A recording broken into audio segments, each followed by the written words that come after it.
So you believe, either explicitly or implicitly, that there is something that's fundamentally ultimate and absolute and explains, whether you know it or not, why anything exists at all.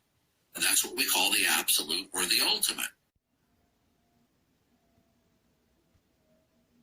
If you tell me you don't need an ultimate nature of reality, I've got sad news for you. Possibilities, impossibilities, and contingencies are specific to and derivative of that which is ultimate.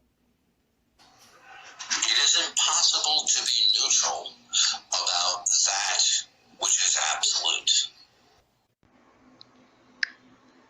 Gegen Poppers Denken ist der Einwand gemacht worden, dass es zum Relativismus, das heißt zum gleichzeitigen Geltenlassen vieler nur vorübergehend interessanter Theorien führen müsse. Sicher. Ein endgültiges Erkennen absoluter Wahrheiten schließt Popper auf allen Gebieten aus. Aber in seiner Philosophie wird von einer dauernden Annäherung an die Wahrheit gesprochen. Das bedeutet, dass es absolute Wahrheit gibt, auch wenn wir nie wissen, ob wir sie erreicht haben. Jede Philosophie steht und fällt mit ihrer Stellung zum Wahrheitsproblem. Deshalb kommt diesem Punkt besondere Bedeutung zu. Popper hat zeigen können, dass es absolute Wahrheit wirklich geben muss. Aber er zeigt ebenso klar, dass wir nie die Möglichkeit haben festzustellen, wann wir wirklich auf einen wahren Satz gestoßen sind. Der absolute Wahrheitsbegriff, der bei Popper immer zugrunde liegt, ist nun in der Gegenwart unmodern geworden. Und zwar mit Recht. Es ist deshalb unmodern geworden, weil die Leute, die an die absolute Wahrheit geglaubt haben, auch geglaubt haben, dass sie die absolute Wahrheit in ihrer Tasche haben. Sie haben alle möglichen Theorien vorgemacht, die sie als absolut wahr hingestellt haben. Deshalb ist dann der absolute Wahrheitsbegriff gerade von den mehr bescheidenen Denkern verworfen worden. Das war aber ein Fehler. Die richtige Einstellung ist zu sagen, es gibt eine absolute Wahrheit. Leider wissen wir, sogar wenn wir die Wahrheit aussprechen, oft nicht, ob es wirklich wahr ist, was wir sagen. Wir sagen manchmal, sprechen wir von Wissenschaft.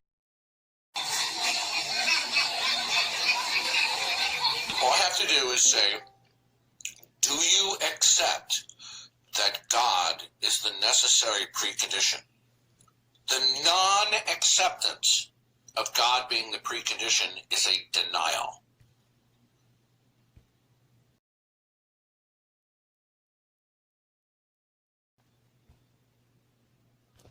It doesn't matter.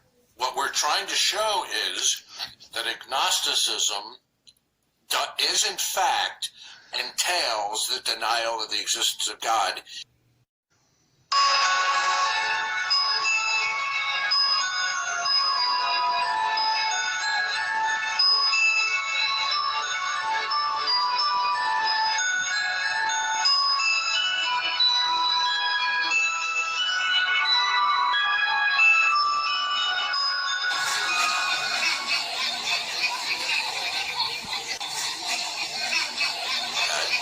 So if you say, okay, I don't know what that absolute is, that functions as a denial. Do you have the capacity to reason because of I don't know? Yes. Okay, good. Now, so in other words, you don't have a basis for your capacity to reason, that you can reason. When somebody says I don't know what it is, that's a functional. Excuse me. That's a functional denial. Blindsided. Okay? So you can reason about God because of I don't know?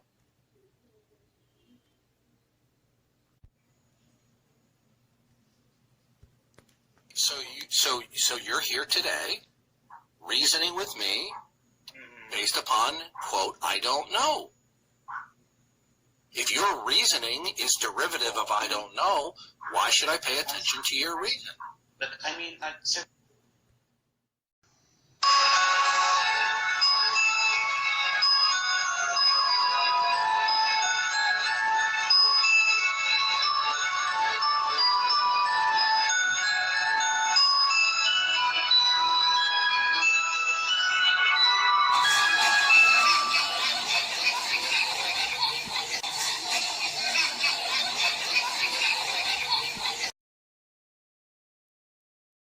position, since I'm a fundamentalist Christian, is that God is the creator of all things.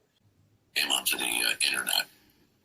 Okay, and I have conversed and debated with hundreds and hundreds, if not thousands, of atheists. Okay. I debated an atheist with a PhD 8 times on Discord. That's not an experience that I've had of somebody defeating my arguments. That the Christian worldview is the only coherent worldview. So I asked my skeptic friends, what is the ultimacy of reality from whence you say certain possibilities or contingent states of affairs exist? And you know what the answer is? I don't know. That the Christian worldview is the only coherent worldview. Listen, the way we deal with other worldviews is we say that they're incoherent. In other words, they're without support. They're just Okay, now I'm going to ask you a simple question. Okay, now the question is very simple.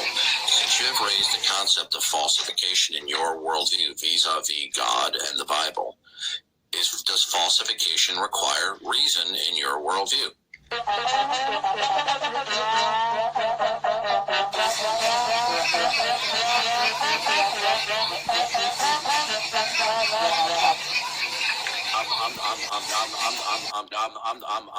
I'm done right now.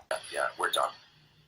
Yeah, you're gonna have to up your game. You know, if you're gonna enter into a debate of this caliber, yeah, you have to be a little bit sharper. Okay?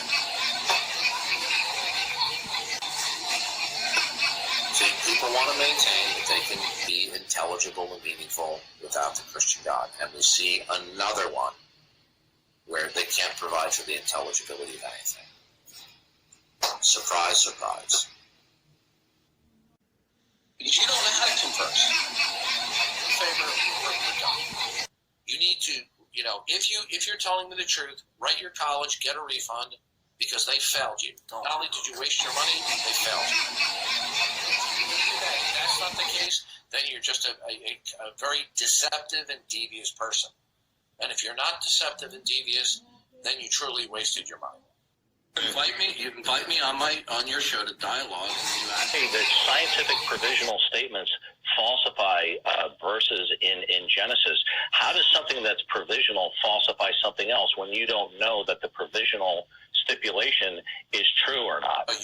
You raise the issue of the falsification criterion. The only time that's raised is to use it in reference to God, that God is unfalsifiable. The only people, Okay, so you can reason about God because of I don't know. One of the greatest philosophers of science, Karl Popper, said, do you know who Karl Popper was in the philosophy of science? Brilliant man. Okay, Karl Popper was one of the leading philosophers of science in the 20th century. He had monumental influence. And Karl Popper devised the demarcation between science and non-science. Karl Popper, he championed the falsification demarcation. Since you raised Popperian falsification, Karl Popper devised the demarcation between science and non-science. So let me ask you this question. Since you want to raise the falsification criterion of Karl Popper, if your reasoning is derivative of I don't know, why should I pay attention to your reasoning? That the Christian worldview is the only coherent worldview.